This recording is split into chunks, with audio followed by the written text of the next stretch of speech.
Сәлем, бүгін осындай өте нәзік дәмді фупипай жасайтын боламыз. Бізге ең алдымен ұн, шоколад, қопсытқыш, какао, 4 жұмыртқа, сары май және қант керек. Ең алдымен ұнымызға електен өткізілген какаомызды саламыз. Оның үстіне қопсытқышымызды салып, барлығын жақсылап араластырып аламыз. Келесі ыдысымызға шоколадымызды саламыз. Оның үстіне сары майымызды саламыз. Екеуін жақсылап микроволновкада ерітіп аламыз. Міне осындай сұйық әдемі біркелкі масса шығады. Суығанша бір шетке қойып қоятын боламыз. Келесі ыдысымызға комната температурасындағы 4 жұмыртқа, оның үстіне қант салып, миксермен жақсылап араластырып алатын боламыз. Міне осындай 2 есе ұлғайғанша әппақ масса шығу керек.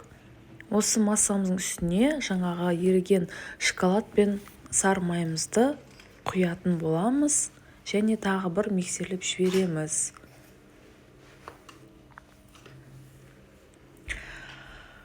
Міне осылай масса шығады. Оның үстіне жаңағы ұн, какао қопсытқышымызды салып, асықпай венчикпен араластырамыз. Мен бұл жерде миксерді қолданбадым, себебі жан-жаққа ұшырап кетпес үшін. Міне осылай асықпай, әдемі бір-бірімен біріккенше жақсылап араластыратын боламыз. Міне біздің тестамыз дайын. Сметана тәрізді әдемі массаға айналады. Келесі пергаментімізді 4 бөлікке бөліп, сызып немесе осылай белгілеп аламыз. Диаметр 20-24. Келесі бір тестамызға 4 ас қасық массамызды сала отыра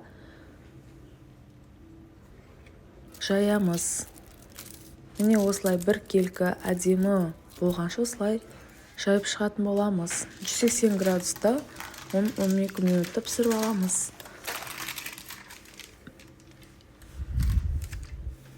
Міне біздің корждарымыз дайын. Өте нәзік, өте дәмді корждар дайын болды. Мені қаласаңыз, осы корждардың шеті қисық болса, бір формада кесіп түзетіп алуымызға болады. Келесі кремімізге кірсеміз, міне бізге салқын кілегей керек. Салқын кілегейімізді алдымен бір миксерлеп аламыз, сәл қоюланғанша. Оның үстіне сахарный пудрамызды саламыз. Жақсылап араластырып аламыз, сәл қоюланғанша. Оның үстіне аз-аздан творожный сырымызды саламыз. Жақсылап араластырып аламыз.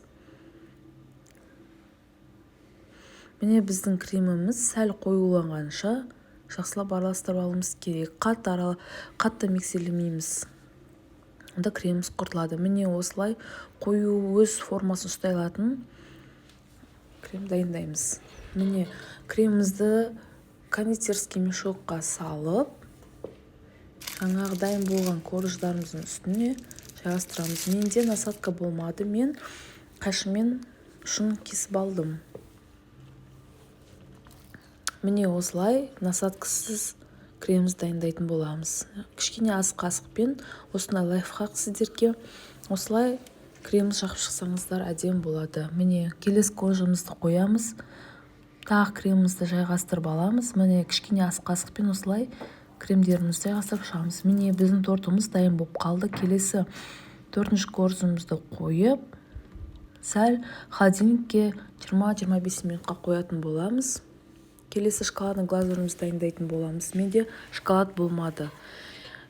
Бізге керек осы заттар. Барлығын ыдысымызға құйып, газымызды жағып, жақсылап қайнататын боламыз. Соңында сары майымызды салып, жақсылап араластырамыз. Міне осындай шоколад тәрізді масса шығады. Тортымызды осылай өз қалауымыз бойынша сәндейтін боламыз. Осылай шағып жайғастырып аламыз. Міне осылай әдемі болшы. Менде осындай банан және киви болды. Осымен сәндеп шықтым. Өз қалаларыңыз бойынша сәндесеңіздер болады. Кішкене сахарный пудра септім. Міне уақыт күттірмей осылай сразу кесіп сіздерге көрсеттім. Ас болсын. Каналыма тіркеліп лайк басуды ұмытпаңыздар. Сау болыңыздар.